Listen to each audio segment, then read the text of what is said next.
कृषि दर्शन देखैया छत्तीसगढ़ के जम्मो किसान भाई बहिनी हो, मया भरे जय जोहार राम राम। संगवारी हो, हमर छत्तीसगढ़ में 12 महीना तिहार होथे।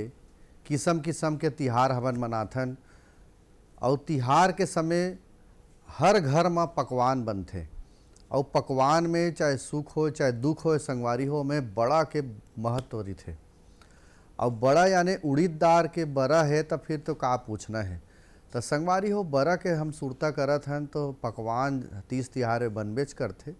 और ये उड़ीद दाल के बड़ा के संगे संग उड़ीद दाल ला आयुर्वेदिक पौधा भी माने जाते। संगवारी हो, आप मन जानत हो, नान जब हमार रहन सर्दी खांसी धरे तो घर में डोकरी दाई है उड़ीद दाल बनवावे और लिरबुटहा रहे ओमे गरम गरम दाल ला पियल का है तो सर्दी मिटा जाते। ऐसे नुस्खा है दादी मन के, तो किस्म किस्म के नुस्खा है दादी मन के संगवारी हो।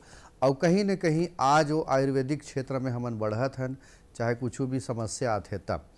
तो संगवारी हो, बरा के बात करें और दार के बात करें हन तो दार के खेती के भी बड़ा महत्व होते। और छत्तीसगढ़ में खरीफ के मौसम में उड़ीद दाल के भी बड़ा महत्व है खेती करे के। तो संगवारी हो, आज हमन चर्चा यही विषय में करबो कि उड़द दाल के वैज्ञानिक खेती कैसे होना चाहिए। संगवारी हो, मैं विशेषज्ञ ला बुलावाऊं, तब तक आप मन देखो ये खास संदेश ला।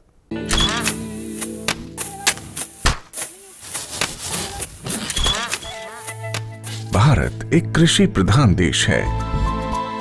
भारतीय अर्थव्यवस्था में कृषि एक मुख्य स्तंभ की तरह है और हमारे किसान अन्नदाता। लेकिन कभी कभी प्रकृति के सख्त तेवर के कारण हमारे किसानों को उचित कृषि उत्पाद हासिल नहीं हो पाता। ऐसी स्थिति में उन्हें सुरक्षित रखने के लिए प्रधानमंत्री फसल बीमा योजना प्रदान की गई है। प्रधानमंत्री फसल बीमा योजना को किसानों तक पहुंचाना और उन्हें लाभान्वित करने का काम बैंक और राज्य स्तरीय बैंकर समितियां यानी SLBC की हैं। इनमें सार्वजनिक और निजी वाणिज्यिक बैंक के अलावा क्षेत्रीय, ग्रामीण, सहकारी बैंक के साथ साथ कई प्राथमिक कृषि सहकारी ऋण समितियों को भी शामिल किया गया है। इस योजना का लाभ उठाने के लिए किसानों का नामांकन जरूरी है। इस समय 540 बैंक की 1.5 लाख शाखा के द्वारा किसानों का नामांकन किया जा रहा है। प्रधानमंत्री फसल बीमा योजना एक कारगर उपाय है। ये हमारे लिए सुरक्षा कवच की तरह है। फसल अगर बर्बाद भी हुई तो भी हमें मुआवजा मिल जाता है। जमीनी स्तर पर की गई समीक्षा और अध्ययन के आधार पर कृषि मंत्रालय भारत सरकार की योजना प्रधानमंत्री फसल बीमा योजना में कई बदलाव किए गए हैं। इस बदलाव के कारण किसानों की समस्याओं का निदान कर उन्हें और सशक्त बनाया जा सकेगा। इसके अलावा SLBC और बैंकों के कार्यों और भूमिकाओं को और अधिक विस्तृत किया गया है। इसके अंतर्गत प्रधानमंत्री फसल बीमा योजना में किसानों का नामांकन अब उनकी इच्छा पर निर्भर है। वो नामांकन के लिए स्वतंत्र हैं। योजना के बेहतर कार्यान्वयन के लिए बैंकों के कार्यों में किसान अकाउंट के दावे का निपटान, ऋणी किसानों का प्रीमियम काटना और गैर ऋणी किसानों से प्रीमियम जमा करवाकर बीमा कंपनी को भेजना, राष्ट्रीय फसल बीमा पोर्टल पर किसानों के विवरण की अपलोडिंग, फसल हानि की समीक्षा को सुनिश्चित करना और किसानों की फसल हानि की सूचना बीमा कंपनी तक पहुंचाने का काम भी बैंकों के द्वारा ही किया जाएगा। इसी प्रकार योजना को क्रियान्वित करने वाले बैंक योजना से संबंधित विशेष जागरूकता अभियान को समय समय पर ऋणी और गैर ऋणी किसानों के लिए आयोजित करेंगे। ऋणी किसानों को योजना में भाग लेने के लिए उन्हें कॉल या SMS के द्वारा भी संपर्क और सूचित किया जाएगा। नामांकन की सुविधा के लिए जन धन खाता या बचत खाते का होना जरूरी है। गैर ऋणी किसानों का बैंक में खाता मौजूद नहीं है तो पहले उनका बचत खाता खोलकर सभी सुविधाएं दी जाएंगी। बैंक की शाखाओं को घोषणा पत्र की हार्ड और सॉफ्ट कॉपी को भविष्य में पत्राचार के लिए संभाल कर रखना होगा और उसकी एक कॉपी या एक्नॉलेजमेंट किसान के हवाले किया जाएगा। नामांकन के लिए कट ऑफ डेट से 2 दिन पहले तक बीमा के लिए फसल का नाम बदलने का प्रावधान होगा। बैंक की शाखाएं नेशनल क्रॉप इंश्योरेंस पोर्टल पर सभी विवरण भी दर्ज करेंगी। सभी किसानों और विशेष ऋणी किसानों के आधार नंबर को जांचकर बैंक द्वारा अपडेट किया जाएगा। राज्य और जिला अधिकारी संबंधित एजेंसी और बीमा कंपनी के समक्ष किसानों को शिकायतों की सुविधा प्रदान करने का काम भी बैंकों के द्वारा किया जाएगा। SLBC बैंकों के लिए स्थापित एक शीर्ष संस्था है। यह संस्था राज्य सरकार और भारत सरकार के साथ समन्वय स्थापित कर सदस्य बैंकों के द्वारा प्रधानमंत्री फसल बीमा योजना को क्रियान्वित कर भारत के किसानों को सशक्त करने का काम कर रही है और उसका सीधा लाभ हमारे देश के किसानों तक पहुंचाया जा रहा है। सशक्त किसान, देश की शान। संगवारी हो, अभी आप मन संदेश देखत रहे हो और इंदिरा गांधी कृषि विश्वविद्यालय के वैज्ञानिक डॉक्टर अभिनव साव जी हमर तीर आ गए हैं और ओकर स्वागत करते हुए सबसे पहले यही मैं पूछना चाहता हूँ कि पहली हम परंपरा के रूप से खेती करन, अब वैज्ञानिक खेती के ज़माना आगे है, जलवायु के हिसाब से खेती होवत है, कौन कौन क्षेत्र में कौन सा प्रकार के मौसम होते वही प्रकार के खेती होवत है। तो हमर जो छत्तीसगढ़ के जलवायु है, चाहे सरगुजा क्षेत्र देखन, चाहे हमार रायपुर क्षेत्र के मैदानी भाग ले देखन, चाहे बस्तर डहार देखन, तो सबो डहार उड़द दाल के खेती हो सकत है का? तो एक बार जलवायु कैसे होना चाहिए, भूमि के चयन किसान कैसे करे और भूमि के तैयारी कैसे करे, का जमीन के जांच कराना जरूरी है का, यदि दूसर फसल ले है अब दाल के फसल लेना है तब, तो ये सब बात ला बतावत है डॉक्टर अभिनव साव जी है। आओ संगवारी हो, ध्यान ले देखन सुनन। छत्तीसगढ़ की जलवायु जो कि गर्म है और जो उड़द की फसल है वो गर्मी वाले स्थानों में लेने के लिए अच्छा होता है। तो हमारे यहाँ जैसे खरीफ का मौसम है, जब जून के महीने में, जुलाई के महीने में जब अधिक पानी गिरता है उसके पश्चात हम उड़द की बुआई कर सकते हैं। तो ये हो गई खरीफ के ऋतु में यदि उड़द की फसल लेनी है तो। लेकिन यदि रबी में लेना है तो रबी में भी उड़द की खेती की जा सकती है। और जिन किसान भाइयों के पास पानी की उपलब्धता है, सिंचाई की उपलब्धता है, वे इसकी खेती गर्मी के मौसम में भी कर सकते हैं। और जैसा कि ज़मीन की बात है तो इसके लिए बढ़िया जल निकास वाली भूमि चाहिए जिसमें पानी भरना नहीं चाहिए, क्योंकि ये जो उड़द की फसल है ये पानी के लिए सहनशील नहीं है, इसमें समस्या आ सकती है। तो इसलिए हमें अच्छी जल निकास वाली भूमि का चयन करना चाहिए जिसमें 2 बार कम से कम जुताई करने के बाद पाटा चलाकर मिट्टी को भुरभुरा करके कतार से कतार में इसकी बोनी की जानी चाहिए। तो कतार से कतार की बोनी यदि करना है तो किसान भाई आजकल सीड ड्रिल का उपयोग करते हैं, ट्रैक्टर चलित, तो इसके माध्यम से भी इसकी बुआई की जा सकती है। तो बुआई के पहले लेकिन बीजों को अच्छे से फफूंदी नाशक दवा से उपचारित कर देना चाहिए, जिससे किसी भी प्रकार के जो फफूंद वाले रोग हैं वो भविष्य में ना आ पाए।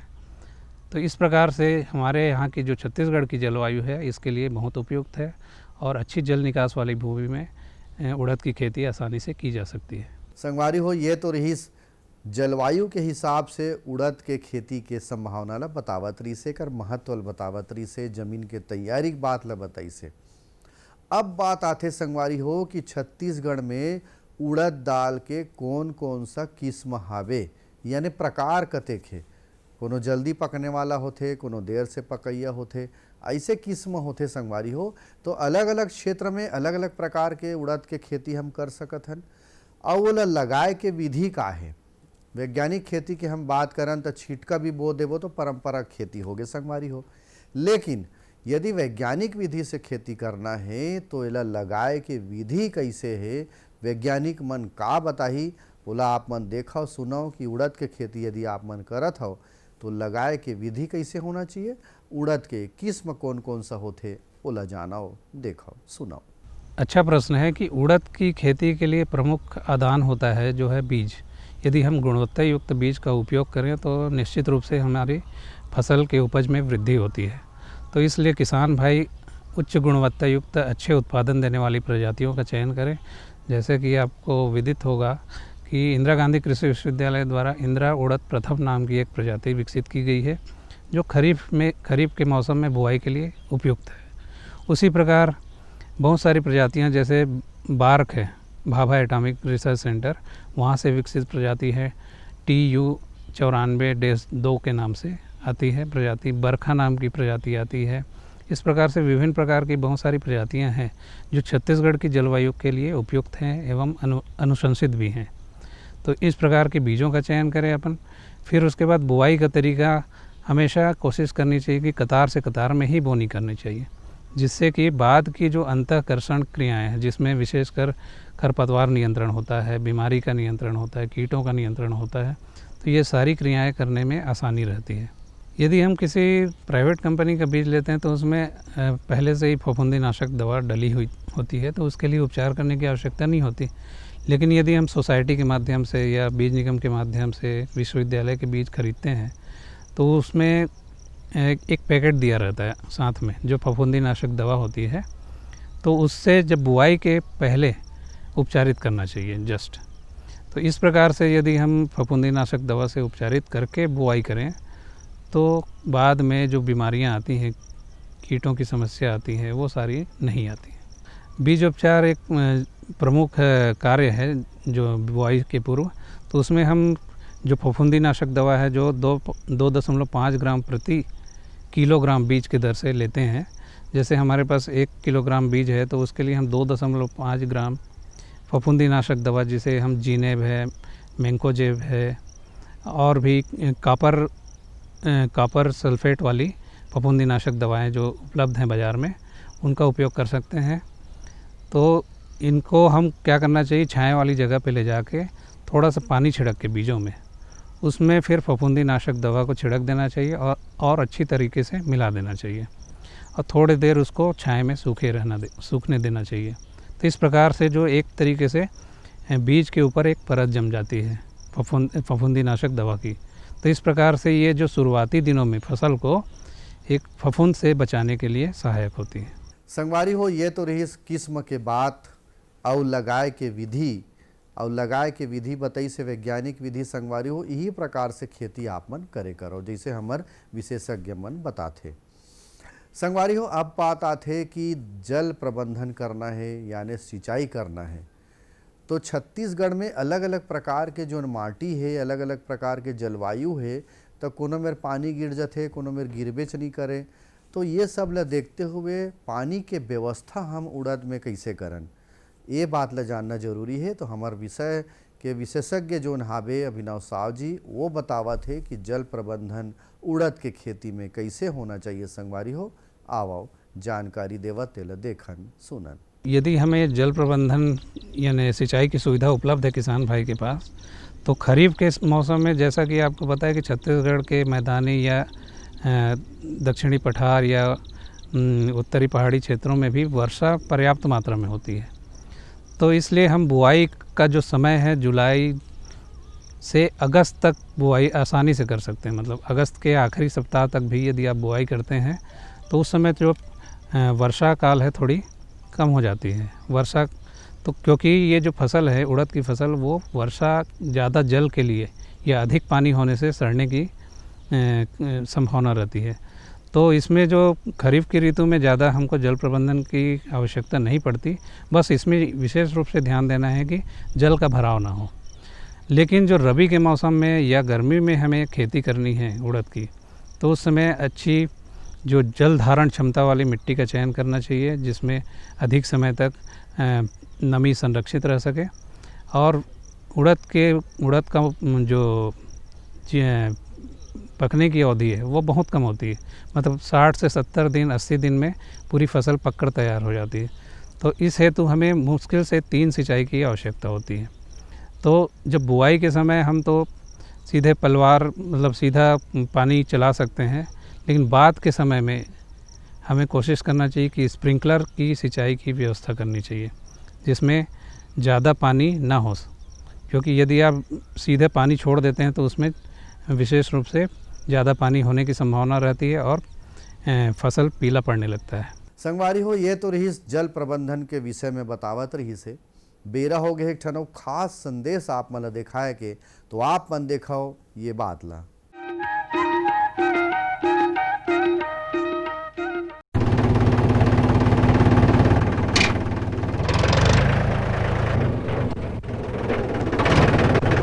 अरे हरकू वाह, बीज, कीटनाशक और आज खाद भी। अरे इतना खर्चा कहाँ से? अरे खर्च की चिंता किसे है, मेरे पास है ये किसान क्रेडिट कार्ड। कार्ड? अरे बैंकों द्वारा जारी इस कार्ड से किसान उसकी सीमा तक की रकम कभी भी बैंक से निकलवा सकता है और खेती बाड़ी की सामग्री कभी भी खरीद सकता है। तो हरकू भैया एक कार्ड मेरे लिए भी। किसान क्रेडिट कार्ड के लिए नजदीकी बैंक से संपर्क करें और पाएं ढेर सारे लाभ। हर जोखिम से निकल कर फसल आए, सुरक्षित हो जाए। फसल बीमा से हर किसान अब आत्मनिर्भर हो जाए। अब सूखा पड़े या बाढ़ आ जाए, कोई डर नहीं। अब ओले पड़े या कीट पतंगे फसल खा जाए, कोई फिक्र नहीं।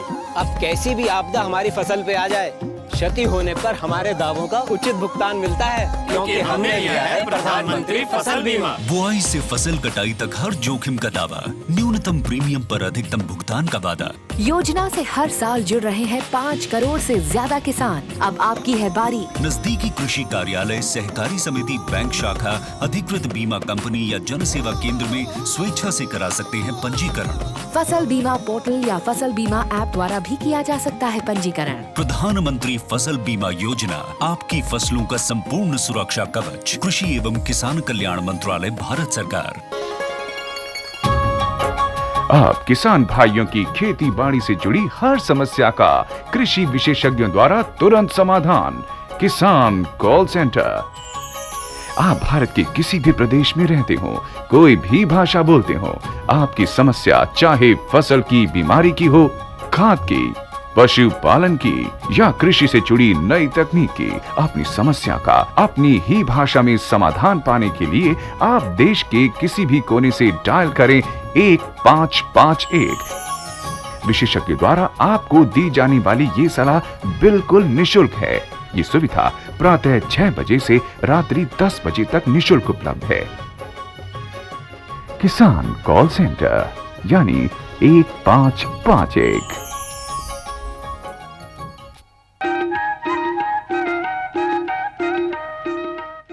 संगवारी हो, संदेश के बाद आवो चलन पुनः हमर कार्यक्रम कृषि दर्शन को थी। और आज हमन चर्चा करत हन उड़द के वैज्ञानिक खेती के बारे में।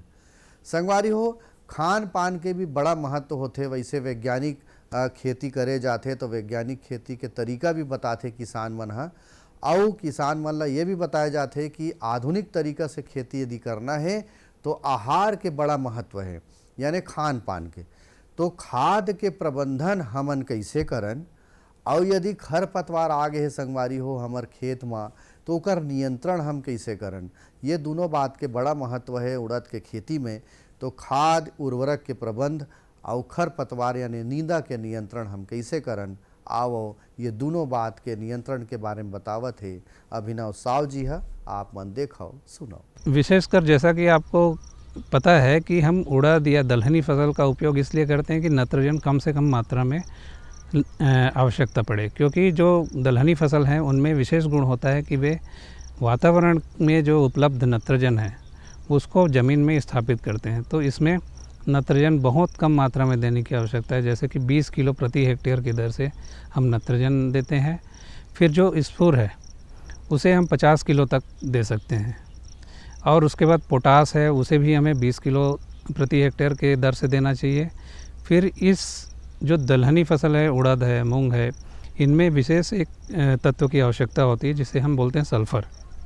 तो सल्फ़र भी 20 किलोग्राम प्रति हेक्टेयर की दर से प्रदान करना चाहिए। और इन सभी जो पोषक तत्वों को बुआई के समय देना चाहिए। जैसे ही हम बीज कूड़ तैयार होते हैं, मतलब उस समय हमें इन जो पोषक तत्वों को दे देना चाहिए, क्योंकि इनका जीवन काल बहुत अल्प समय का होता है इन फसलों का। तो जो भी पोषक तत्व हैं वो बुआई के समय ही देना चाहिए। और दूसरी बात है इन फसलों में खरपतवार का नियंत्रण। तो खरपतवार के लिए मुख्य रूप से हम बुआई के पूर्व वाली जो खरपतवार नियंत्रण के लिए जो दवा है पेंडिमेथलिन नाम की, उसका उपयोग कर सकते हैं, जिसे 30 मिलीलीटर प्रति टंकी, जो 15 लीटर की टंकी होती है तो 10 टंकी 1 एकड़ के लिए पर्याप्त होती है। तो उस दर से यदि हम पेंडीमेथिलिन नाम की दवा का प्रयोग करें तो बाद में जो खरपतवार आने की समस्या होती है लगभग 30 दिनों तक, तो ये जो दवा है वो खरपतवार को रोक देता है। और उसके पश्चात भी यदि खरपतवार की समस्या आती है तो बाद में किसी अन्य दवा का उपयोग करना उचित नहीं रहता। संगवारी हो, ये तो रही खाद प्रबंधन के विषय में बतावत रही से। अब बात आते कि उड़द तो ऐसे भी जैसे मैं शुरू में कह रहे हैं कि औषधि माने जाते, लेकिन कोनो समस्या आ जाते का, रोग राई लगते का, कीड़ा मकोड़ा आ जाते का, कई बार दीमक के भी प्रकोप हमार खेत में आ जाते, तो उड़द के खेती में कौन कौन सा प्रकार के रोग राई लगते, ओकर चिन्हारी हम कैसे करन, और चीन डरेन तो ओला भगाए बर हम का उपाय करन, समस्या से बाँचे बर का उपाय करन, तो ये संबंध में बतावत है साहु जी है। संगवारी हो, आप मन देखो और सुनो। उड़द की फसल है, उसमें मुख्य रूप से एक बीमारी आती है जिसे हम येलो वेन मोजाइक बोलते हैं। पत्तियां पीली पड़ जाती हैं, उनकी सिराओं में एक प्रकार से पीला पीला चिन्ह दिखने लगता है। तो ये मुख्य बीमारी इसमें एक ही है, जो पीला मोजाइक वायरस। तो ये वायरस के द्वारा होती है। तो इसके लिए एक कीट होता है जो सफ़ेद मक्खी, तो उसका नियंत्रण करना चाहिए जिससे कि इसका फैलाव एक पौधे से दूसरे पौधे में ना हो। तो इसके लिए क्लोरोपाइरीफास नाम की दवा है जिसका 2 मिलीलीटर प्रति लीटर पानी की दर से इसका छिड़काव कर सकते हैं। दूसरी दवा आती है इमिडाक्लोरप्रिड नाम की दवा, जिसे 0.6 मिलीलीटर, बहुत कम मात्रा में ये दवा लगती है। इसका छिड़काव करके भी हम किसी भी प्रकार की जो छोटे मोटे कीट आते हैं उनका नियंत्रण कर सकते हैं। हाँ, इन फसलों में निंदाई गुड़ाई थोड़ी सी, क्योंकि वर्षा काल में विशेषकर जब ज़्यादा वर्षा होती है तो उस समय जो ज़मीन की एक परत है, जो ऊपर की परत, वो कड़ी हो जाती है। तो उस समय हमें कोशिश करना चाहिए कि 2 कतारों के बीच में गुड़ाई कर देने से पौधे की बढ़वार अच्छी होती है। और ये जो कार्य है वो अपन 30 दिन के अंदर करें। यदि बाद में अपन निंदाई गुड़ाई करेंगे तो उसमें पौधे को टूटने की या पौधे को नुकसान होने की संभावना हो सकती है। संगवारी हो, ये तो रही रोग राई के संबंध में बतावत रही से। अब बात आते कि निंदाई गुड़ाई है, ओकर बाद कटाई छटाई है, कतका दिन में हमला ओकर तोड़ाई करना है, लुआई करना है, यूँ बात के महत्व रही। काबर की अगेती किस्म के लगाए हैं तो जल्दी करेल पड़ही, और पछेती किस्म के लगाए हैं तो हमला देख के, समय देख के ओला तोड़ाई करेल पड़ही, लुआई करेल पड़ही। ये बात ला बतावत है संगवारी हो कि समय के रहते हुए सावधानी पूर्वक फसल के कटाई हम कैसे करन, आवो देखो सुनो। उड़द की फसल बहुत कम समय में पकने वाली फसल है, तो ये 70 से 80 दिन में पककर तैयार हो जाती है। तो आप देखेंगे तो फसल खेतों में ही आसानी से समझा जा सकता है कि ये फसल कटाई के योग्य हो गई है। पूरी पत्तियां पीली पड़ जाती हैं, कुछ पत्तियां झड़ भी जाती हैं। तो उस समय हमें एक दाना तोड़ के या फली को तोड़ के दाने को दांत में चबा के देख सकते हैं कि उसमें नमी की मात्रा कम हो गई है, तो हम कटाई कर सकते हैं। क्योंकि ज़्यादा समय तक यदि आप फसल को खेत में रखेंगे तो इसमें फलियां चटकने की समस्या होती है, तो उसको भी ध्यान रखना है। तो फली भी ना चटके और पक भी जाए, उस समय हमको इसकी कटाई कर देनी चाहिए और फिर धूप में सुखाकर घाई करके फिर बीज को भंडारित करना चाहिए। इसमें विशेष सावधानी की बात नहीं है, क्योंकि जो फलियां, जो पहले फूल आते हैं वो फलियां पहले आ जाती हैं, वो पहले पक जाते हैं। तो उनको कुछ बचाने के लिए हमको, क्योंकि वो ज़्यादा समय तक यदि धूप के प्रभाव में रहेंगे, सूखेंगे और चटकने की समस्या होती है, तो उनको तुड़ाई करके रख लेना चाहिए। फिर बाद में एक साथ कटाई करना चाहिए जिस समय सारी फलियां पक जाए। तो इस प्रकार से जो फसल तैयार हो जाए उसको अच्छी तरीके से धूप में सुखाकर घाई करना चाहिए। तो अवैया बेरा आप मन संग फेर गोड़ बात करे बराबो, एक नवा विषय के जानकारी आप मन देवाबो। तब तक आप मन बने बने रहो, यही शुभकामना के संग अपन ये संगील देवा विदा। जय जोहार, राम राम।